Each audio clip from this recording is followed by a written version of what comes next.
let's look at the Celtics because, like I said, there's a great example of why they are efficient and why this comes about and why it looks this way on a shot chart.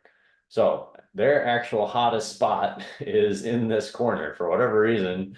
This side and not so much this side. Like they're pretty good all the way around the 3-point arc, but for whatever reason, this corner is a particular hot spot for this season Celtics team. 44%, which I'll break down the math of that in a second.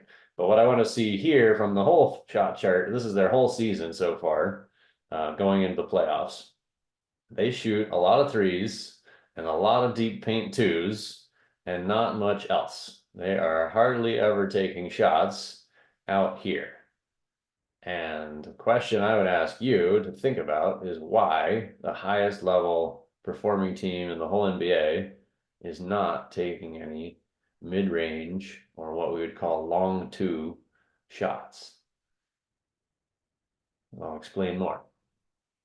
So let's talk about the points per shot value. So this is the deep paint. This is the dark blue area where they've taken the most shots. So they can made almost 1,700 out of 2,669 shots.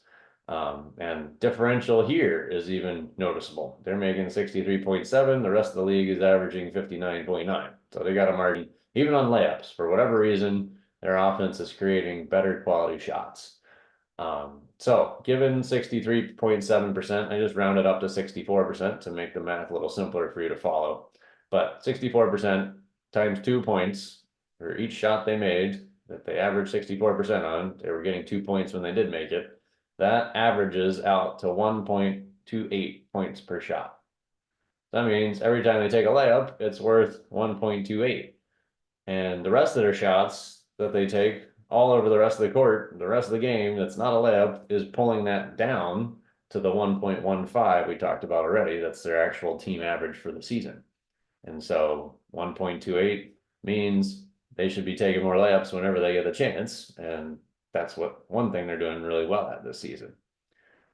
This is above the break threes. So I showed you the corner threes as a separate category. I didn't want to get into all the different segments of the three because I want to keep this a little more high level and get you the basic concept. But 3-point shots, again, they made 370 out of 1,003, 36.9%, just slightly higher than the league. That's pretty average. But at 37% on a 3-point shot, it's not the percentage times 2 anymore, it's the percentage times 3. And so that adds up to 1.11 points per shot value. So it's still above 1.0. It's not quite at 1.15, but it's closer to the 1.28 they got for a layup than anywhere else in the court. And if we had that right corner where it was 44%, if you can think about the calculation there is 44% times 3 points makes it 1.32 points per shot, which is higher than the layup. And that's where this stat really gets you thinking and makes things crazy. Because if you're shooting 44%, if you're Steph Curry or you're Drew Holiday in that or in particular corner, then you're better off shooting that shot than the rest of the team trying to shoot a layup. And that can dramatically change your mindset when you're on offense. But this is important because the next one shows the mid-range, what we call non-paint twos. So this is everything outside the paint that is not a 3-point shot. So between free throw line and 3 is where they highlighted here to just show this whole category. 44.2%. So again, slightly above the league. They're a skilled team. When they take these shots, they're still making them at a pretty good clip, but this is not a very good shot.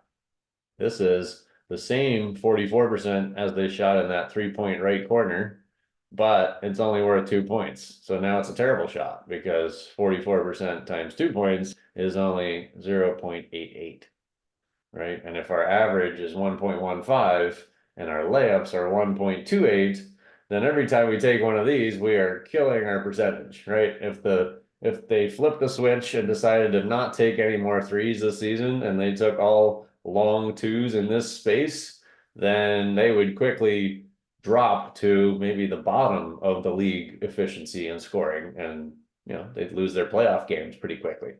And so this is where, if I asked you the question, what's the order of shots you should take? Most people would say layups and then mid-range and then threes. But this is why the game has changed. And if I go back up to this is why this is happening. This is the proof of why this works. And stats have guided a lot of coaches and now a lot of players understand this at the NBA level, especially. When you take threes at a similar percentage of twos, you get 1 point more per shot every time you do so. Even though you're shooting a lower percentage, you make up for it in scoring more points overall. Have addition by subtraction for your efficiency.